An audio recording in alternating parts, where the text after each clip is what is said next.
Hello everyone, welcome to my YouTube channel. Myself doctor Shivam and I hope you all are doing very well. So आज हम इस video में बात करेंगे NEET PG 2024 counselling brochure के बारे में। भी एक इन्फॉर्मेशन ब्रोशर आया है और उम्मीद करते हैं आजकल में सीट मैट्रिक्स भी आ जाएगा, ठीक है। तो उसके बाद चीजें और ज्यादा क्लैरिफाई होंगी। इन्फॉर्मेशन ब्रोशर में क्या वो इंपॉर्टेंट चीजें जिनका आपको ध्यान रखना है, वो सारी बातें मैंने नोट डाउन करी और मैं आपको वो आज इस वीडियो में बताने वाला हूँ। चैनल पर चैनल को सब्सक्राइब कर लीजिए। कोई paid counselling service related help लेना चाहते हैं तो नंबर नीचे दिया, उस पर आप हमें कॉल कर सकते हैं। ऑफिस विजिट करना चाहें तो आप वो भी कर सकते हैं, ठीक है। तो अब हम बात कर लेते हैं सबसे पहले इंपॉर्टेंट पॉइंट के बारे में। इसको आप नोट भी कर सकते हैं सभी पॉइंट्स को। बाकी इसकी पीडीएफ मैंने अपने टेलीग्राम चैनल पे शेयर कर दिया, उसको आप ज्वाइन कर सकते हैं। डिस्क्रिप्शन बॉक्स में उसका लिंक मिल जाएगा। रजिस्ट्रेशन फीस अगर आप गवर्नमेंट कॉलेज के लिए देखना चाह रहे हैं, ठीक है, इसमें मैंने सारा रफली आइडिया दिया है। अगर आप ये सुन लेंगे ना वीडियो तो आपको मुझे नहीं लगता इन्फॉर्मेशन ब्रोशर दोबारा खोलने की जरूरत पड़ेगी, ठीक है। इसमें सारा मैंने ओवरथ्रू कर लिया है, गो थ्रू करके मैं आपको इसलिए बताने वाला हूँ। अगर आप गवर्नमेंट कॉलेज के लिए देखना चाह रहे हैं तो आपको फीस पे करनी है 1000 रुपीज। अगर कोई रिजर्व कैटेगरी से है तो 500 रुपीज। और डीम्ड के लिए कोई रजिस्ट्रेशन करने जा रहा है, ये नॉन रिफंडेबल अमाउंट होता है। जनरल कैटेगरी में है 5000 रुपीज और रिजर्व कैटेगरी में है ये सेम 5000 रुपीज, ठीक है। और बात करें अगर सिक्योरिटी अमाउंट की, जो कि रिफंडेबल होती है, कुछ टाइम बाद आती है।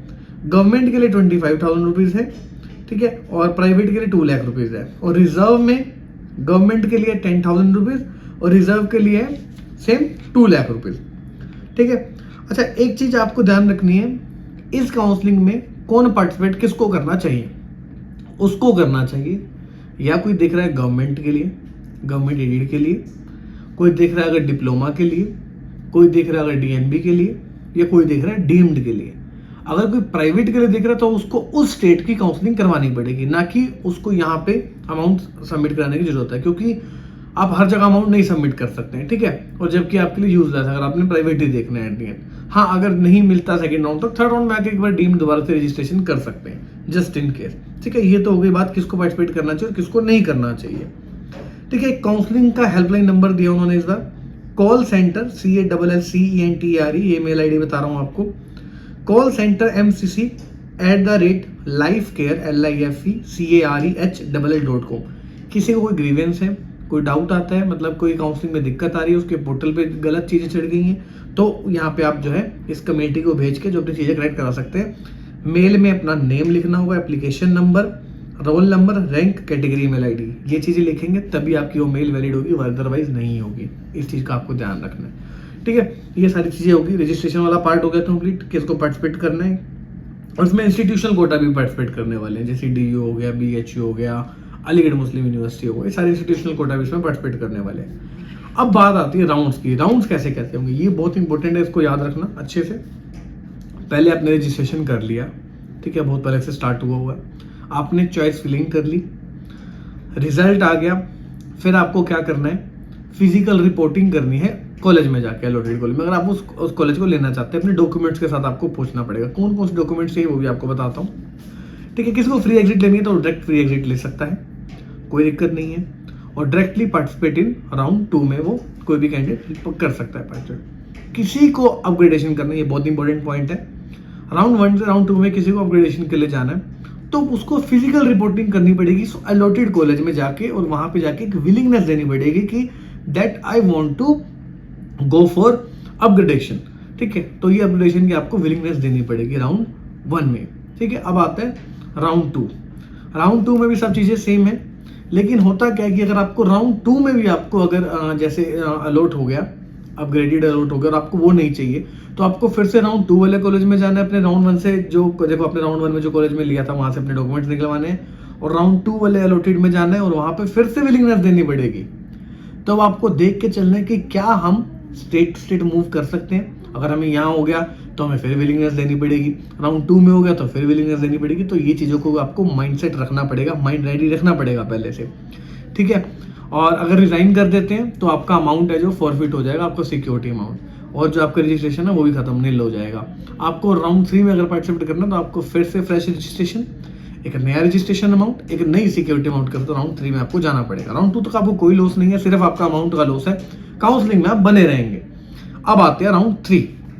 राउंड 3 में क्या करना है, अगर आपको अलॉटेड कॉलेज मिल गया, जैसे आपने राउंड 2 में विलिंगनेस डाली थी एप्लीकेशन की, राउंड 3 में मिल गया, तो आपको उसी कॉलेज का सिक रहना पड़ेगा। आप अपने किसी प्रीवियस कॉलेज में जाके एडमिशन नहीं ले सकते हैं, ठीक है। ये रूल का आपको ध्यान रखना है। और अगर सीट अलॉट हो जाती है और आप उसको छोड़ना चाहते हैं, तब आप काउंसलिंग से भी बाहर हो जाएंगे और अमाउंट भी फॉरफिट हो जाएगा। और आप कौन सी काउंसलिंग पार्टिसिपेट नहीं कर सकते? जो एमसीसी की काउंसलिंग है, यानी कि ऑल इंडिया की। Still you have a chance to participate in state counselling. State counselling का तभी पार्टिसिपेट कर सकते हैं। और सेम स्टे वैकेंसी राउंड में क्या होगा, अगर आप मिल जाती है सीट और छोड़ देते हैं तो क्या होगा, जो आप 1 साल के लिए अगले साल की काउंसलिंग से बाहर हो जाएंगे। पहले 3 साल हुआ करता था रूल, फिर ये 1 साल हो गया, ठीक है। तो 1 साल के लिए आप काउंसलिंग से यहाँ पे बाहर हो जाएंगे। अच्छा, ठीक है। और एक और चीज एमसीसी ने मेंशन करी है कि आपको जब प्रोविजनल रिजल्ट आएगा तब आपने डायरेक्ट कॉलेज में नहीं पहुंचना, आपने वेट करना है फाइनल अलॉटमेंट का। कौन कौन से डॉक्यूमेंट्स कैरी करने होंगे? अलॉटमेंट लेटर जो एमसीसी की तरफ से आएगा आपके पोर्टल पे, admit card, rank letter, marksheets, first second third year की। 4th ईयर की इसमें कंपल्सरी नहीं लिखी है, ठीक है। डिग्री सर्टिफिकेट चाहिए आपको, एमबीबीएस की डिग्री सर्टिफिकेट, या प्रोविजनल है तो वो भी चल जाएगा। इंटर्नशिप कंप्लीशन सर्टिफिकेट चाहिए, परमानेंट रजिस्ट्रेशन चाहिए, ठीक है, नहीं तो प्रोविजनल भी। 10th और 12th की मार्कशीट चाहिए और आपका आधार कार्ड या पैन कार्ड। और अगर आप एनआरआई के थ्रू आपको चीजें अलॉट हुई हैं तो आपको एनआरआई के डॉक्यूमेंट्स चाहिए, जिसमें फैमिली ट्री आता है, एफिडेविट आता है तहसीलदार का, ये सारी चीजें आपको चाहिए होंगी, ठीक है। ये सारी इंपॉर्टेंट पॉइंट्स हैं जो आपको ध्यान रखने हैं। और उम्मीद करता हूँ इन्फॉर्मेशन ब्रोशर आपको काफी हद तक समझ आया होगा। कोई डाउट है अभी भी तो आप मुझसे पूछ सकते हैं। और कोई पेड काउंसलर से रिलेटेड हेल्प चाहते हैं, नंबर नीचे दिया, उस पर आप गिवन नंबर पे कॉल कर सकते हैं, 7696450359। Another number is 9056450359। You can call on this given number and you can ask for details. कोई आपको क्वारी है, you can ask us and और आप आ सकते हैं, मिल सकते हैं। नोएडा में हमारा ऑफिस है और कोई भी डाउट है तो मिल सकते हैं। बेंगलोर में भी आप चाहें तो वहाँ पे मिल सकते हैं, ठीक है। तो ये सारी चीज़ें जिसको आपको ध्यान रखना है। अब इसके बाद सीट मैट्रिक्स आएगा, कल या परसों मोस्ट प्रोबेबली आ जाएगा। फिर मैं एक वीडियो बनाऊंगा कहाँ का कितनी सीट्स ऐड ऑन हुई है। काफ़ी शफलिंग होने वाली है इस बार, सीट्स बहुत सारी ऐड ऑन होंगी। तो जो फाइनल है हमें मोस्ट प्रोबेबली कल तक चीज़ें पता चल जाएंगी एज पर शेड्यूल, ठीक है। So we have to wait for that. और कोई डाउट है यू कैन आस्क। बाकी until then goodbye, take care.